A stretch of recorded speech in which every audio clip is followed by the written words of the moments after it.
وعلى رسوله الكريم أما بعد فأعوذ بالله من الشيطان الرجيم بسم الله الرحمن الرحيم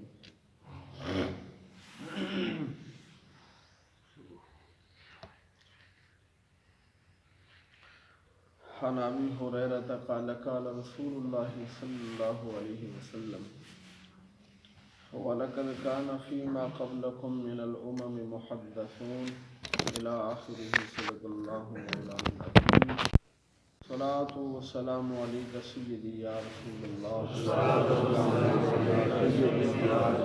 وعلى آلك وأصحابك سيدي يا حبيب الله الصلاة والسلام عليك سيدي يا نبي الله وعلى آلك وأصحابك سيدي يا محمد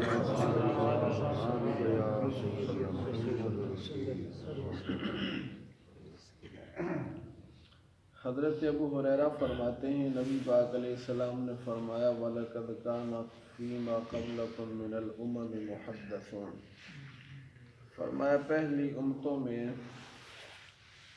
الہام والے لوگ گزرے ہیں. فَإِن يَكُ فِي أُمَّتِي أَحَدٌ فَإِنَّهُ عُمَرٌ، پس اگر میری امت میں کوئی الہام والا ہوتا تو میرا یار عمر فاروق ہوتا. محدث کا لفظ ہے، محدث کا میں نے معنی کیا ہے الہام والے. الہام والوں سے مراد گزشتہ انبیاء کرام، پہلی امتوں کے اندر اللہ رب العزت نے انبیاء کرام مبعوث فرمائے جن کی طرف اللہ پاک وحی فرماتا تھا. اور میرے اوپر چونکہ وہ نبوت کا دروازہ بند ہو گیا، اگر میرے بعد کوئی الہام والا نبی، وحی والا نبی ہوتا تو وہ حضرت فاروق اعظم ہوتا. حضرت سیدنا عمر فاروق رضی اللہ تعالیٰ عنہ کی بھی بڑی شان ہے. نبی پاک علیہ السلام کے دوسرے خلیفہ. عمر آپ کا نام ہے، ابو حفص آپ کی کنیت ہے. عمر کا معنی ہے آباد کرنے والا، آباد کرنے والا، آباد رکھنے والا، کیونکہ فاروق اعظم نے اسلام کو آباد کیا ہے. واقعتاً ہی فاروق اعظم نے اسلام کو آباد کیا ہے. اللہ پاک نے شروع سے نام ہی ایسا عطا فرمایا. نبی علیہ السلام کے یاروں کی کیا شان ہے کہ جیسے ان کے آگے کام تھے اللہ پاک نے ویسے ان کے نام شروع سے ہی منتخب کروا دیے. جیسے جیسے ان کے نام ہے ویسے ویسے ان کے کام ہیں. صدیق کے کام ہی صدیقوں والے ہیں. عمر کا نام آباد کرنے والا تو ان کے کام بھی آباد کرنے والے ہیں. آپ نے اپنے 10 سالہ دور حکومت میں بڑی دور دور تک اسلام کو پھیلایا، اور ایسے ایسے نئے آپ نے شعبے ایجاد کیے کہ جن کی مثال نہیں ملتی. حضرت سیدنا عمر فاروق رضی اللہ تعالیٰ عنہ نے 40 کے عدد کو پورا کیا جب آپ مسلمان ہوئے، اور مصلی نبوی کے اوپر فجر کی نماز پڑھاتے ہوئے آپ شہید ہوئے. آپ کے اوپر حملہ کیا گیا 23 ہجری یا 24 ہجری کو ذوالحجہ میں آپ کے اوپر حملہ ہوا، اور 1 محرم الحرام کے اندر آپ مدفون ہوئے. حضرت سیدنا عمر فاروق رضی اللہ تعالیٰ عنہ کے بارے میں آقا صلی اللہ علیہ وبارک وسلم فرماتے ہیں میرے بعد اگر کوئی نبی ہوتا تو وہ، بلکہ ایک حدیث میں واضح الفاظ ہیں لو کان بعدی نبی لکان عمر، فرمایا اگر میرے بعد کوئی نبی ہوتا تو فاروق اعظم ہوتا. وہ حدیث اس حدیث پاک کی تشریح ہے. تو حضرت عمر فاروق اسلام کے مراد ہیں، اسلام کے پسندیدہ ہیں، اسلام کے مطلوب ہیں، مراد مصطفیٰ ہیں.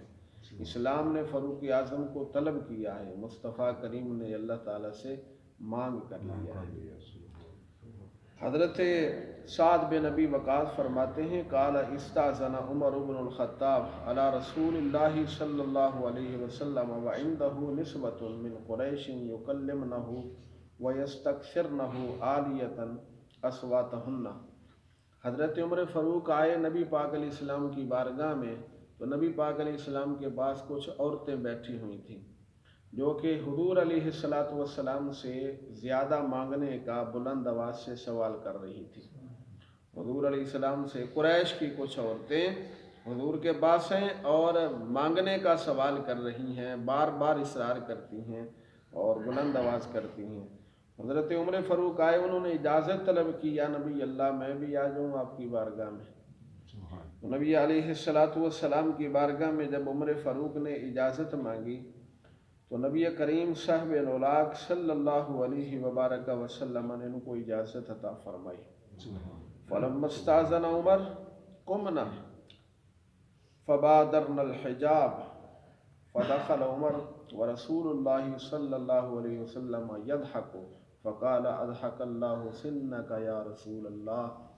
حضرت عمر فاروق جب آئے نا حضور علیہ السلام کی بارگاہ میں تو جو عورتیں بیٹھی ہوئی تھی جلدی جلدی وہ اپنے پردہ کرنے لگی، چھپنے لگی، وہ عورتیں چھپنے لگیں، پردے کے اندر بہت جلدی کرنے لگیں۔ جب حضرت فاروق اعظم نبی علیہ السلام کے پاس آئے تو نبی پاک علیہ السلام نے جب یہ دیکھا تو آپ مسکرائے، یضحک۔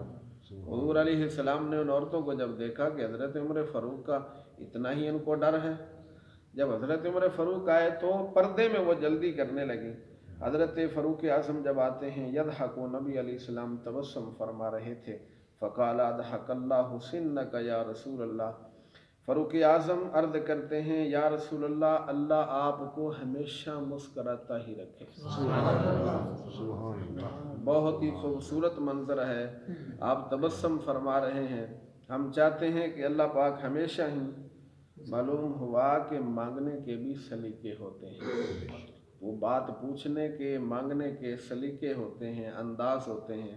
حضرت فاروق اعظم کا بڑا ہی خوبصورت انداز ہے، تعریفی کلمات کہے، اللہ آپ کو ہمیشہ مسکراتا رکھے۔ کیا مطلب؟ نبی علیہ الصلاۃ والسلام یہ میرا انداز سن کر خود ہی جواب ارشاد فرمائیں گے کہ میرا مقصد کیا ہے۔ یا رسول اللہ، اللہ آپ کو ہمیشہ مسکراتا رکھے۔ فقال النبی صلی اللہ علیہ وسلم عجبت من هؤلاء اللاتي كن عندي فلما سمعنا صوتك ابتدرنا الحجاب۔ نبی علیہ السلام نے فرمایا عمر، میں تعجب کر رہا ہوں ان عورتوں کا میں تعجب کر رہا ہوں کہ جو میرے پاس بیٹھی ہوئی تھی، جب انہوں نے تیری آواز کو سنا ہے تو پردے میں بہت جلدی کرنے لگی ہیں۔ حضرت عمر فاروق اب ان سے خطاب کرتے ہیں، قال عمر یا عدوات انفسہن اتحبننی ولا تحبن رسول اللہ صلی اللہ علیہ وسلم۔ اے اپنی دشمنوں، کیا تم مجھ سے ڈرتی ہو، رسول اللہ سے نہیں ڈرتی ہو؟ تم مجھ سے ڈرتی ہو، رسول اللہ سے نہیں ڈرتی ہو؟ حالانکہ رسول اللہ صلی اللہ علیہ وبارک وسلم کی ذات تو بڑی ذات ہے، آپ کو حضور سے ڈرنا چاہیے۔ فَقُلْنَا نَعَمْ أَنْتَ أَفَزَّ وَغْلَظُ۔ وہ عورتیں کہتی ہیں ہاں ہم آپ سے ڈرتی ہیں، اس لیے کہ تم بڑے سخت مزاج ہو، تم بڑے سخت مزاج ہو، بڑے جلالی آدمی ہو، اس لیے آپ سے ہمیں ڈر لگتا ہے۔ نبی پاک علیہ الصلاۃ والسلام تو بڑے کریم ہیں، بڑے مہربان ہیں، آپ کا روب دبدبا تو بڑا ہے نا۔ نبی علیہ السلام نے خود فرمایا کہ ایک مہینے کی مسافت پر میرا دشمن ہو تو ایک مہینے کی مسافت پر بھی مجھ سے وہ کانپتا ہے، لیکن یہ مصطفیٰ کے یار پاس بیٹھے ہوتے ہیں، اس لیے کہ نبی علیہ السلام نرم دل ہے، کریم ہے، مہربان بڑے ہیں۔ جب وہ خود ہی اپنا دستے کرم پھیلائیں، جب وہ خود ہی اپنا دستے کرم پھیلائیں، گناہگار پھر ان پر ناز کیوں نہ کریں۔ وہاں مطیعوں کا جگر خوف سے پانی پایا، وہاں مطیعوں کا جگر خوف سے پانی پایا، یہاں گناہگاروں کا دامن پہ مچلنا دیکھو۔ کہتے ہیں کہ کعبہ شریف میں جائیں تو وہاں تو بڑے بڑے مطیع فرما بردار بھی جو نیک صالحین ہیں ان کے بھی جگر پانی ہو جاتے ہیں، پیتے پانی ہو جاتے ہیں، خوف ہی اتنا ہوتا ہے، جلال اتنا ہوتا ہے.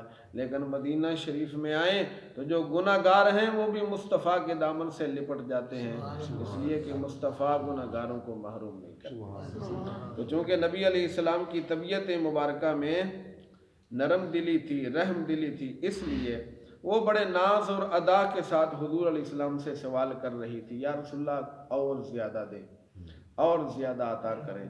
لیکن عمر فاروق آئے تو وہ پردے میں جلدی کرنے لگی. کہا تم مجھ سے ڈرتی ہو، حضور سے نہیں ڈرتی، نبی علیہ السلام سے ڈرنا چاہیے. انہوں نے کہا جی وہ تو بڑے کریم ہیں، ذرا آپ بڑے جلالی ہیں، سخت طبیعت ہے، اس لیے آپ سے ڈر لگتا ہے. جلال تو بڑا مشہور ہے نا فاروق اعظم کا. ایک بار خط کرا رہے سن حضرت عمر فاروق، خط اپنا کروا رہے سن. وہ جڑا حجام سی نا خط کر رہے سی، حضرت عمر فاروق نو چھینک آ گئی. جنا آدمی پھر چھینک لوے تو پھر پتہ تو لگتا ہے نا. حضرت عمر فاروق نو چھینک آ گئی تو وہ حجام دے کپڑے خراب ہو گئے. یعنی اتنا جلال، روب اور دبدبا. مسجد میں ہے نا اس لیے تھوڑا سا ادب والا لفظ بولا ہے. وہ اتنا حضرت عمر فاروق رضی اللہ تعالیٰ عنہ کا جلال. کیسر و کسرا بھی کامتے ہیں. ان کا ایلچی آتا ہے، عمر فاروق سوئے ہوئے ہیں مدینے کی گلی میں تو کھڑا کانپ رہا ہے. آنکھ کھلی تو تمہیں کیا ہوا ہے؟ اس نے کہا جی میں تو کیسر کسرا کے دربار میں رہنے والا ہوں. وہ بڑی شاہانہ زندگی بسر کرتے ہیں، بڑی ٹھاٹھ کے ساتھ وہ زندگی گزارتے ہیں، بڑے بڑے ان کے تو دربان ہیں. لیکن اللہ کی قسم اتنا ڈر، روب، دبدبا تو ان سے نہیں آیا جتنا آپ سے مجھے ڈر لگ رہا ہے.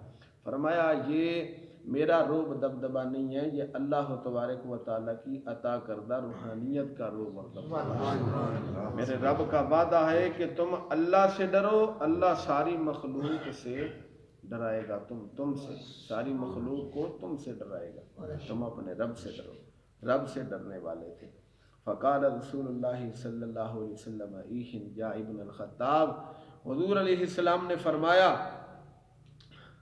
اے ابن خطاب، اے ابن خطاب، والذی نفسی بیدہ ما لقیکا الشیطان سالکن فجن قط الا سلککا فجن غیر فجک. نبی علیہ الصلوۃ والتسلیم نے فرمایا اے عمر فاروق چھوڑ دے ان کو، یہ تو عورتیں ہیں، بڑی کمزور دل ہیں. اس کی قسم جس کے قبضہ قدرت میں میری جان ہے، اور تیرے راستے میں اگر شیطان آ جائے تو شیطان بھی تیرے روب اور دبدبے سے راستہ چھوڑ دیتا ہے. شیطان بھی راستہ چھوڑ دیتا ہے. اللہ پاک نے تمہیں اتنا جلال اور روب دبدبا عطا فرمایا. آخر دعوانا الحمدللہ رب العالمین. اللہم صلی علی سیدنا و مولانا محمد وبارک وسلم علیہ. پروردگار ہم سب نے حاضر و شرف قبولیت عطا فرما، ہر غلطی خطا دی معافی عطا فرما، دنیا آخرت دی ہر دین عزت عطا فرما، فکر و عمل دی اصلاح عطا فرما، خاتمہ بالخیر نصیب فرما. صلی اللہ تعالی علی خیر خلقہ محمد و آلہ و اصحابہ اجمعین.